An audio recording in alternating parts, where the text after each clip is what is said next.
جو لوگ جانتے ہیں بچھڑ جانے کا دکھ، وہ ساتھ بیٹھے پرندوں کو بھی اڑایا نہیں کرتے۔ دنیا میں سب سے بھاری چیز خالی جیب ہوتی ہے، چلنا مشکل ہو جاتا ہے۔ اقبال لکھتے ہیں کہ ٹھکانہ قبر ہے کچھ تو عبادت کر اقبال، روایت ہے کہ خالی ہاتھ کسی کے گھر جایا نہیں جاتا۔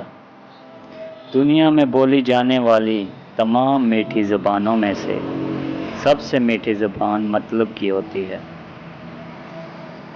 وہ جو تمہارے اوصاف بیان کرے جو تم میں نہ ہو، وہ تمہارے ایسے عیب بھی بیان کرے گا جو تم نہیں جانتے۔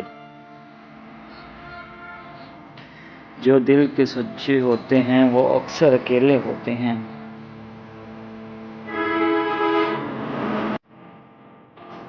جس کا بھروسہ اللہ ہو ان کی منزل کامیابی ہے۔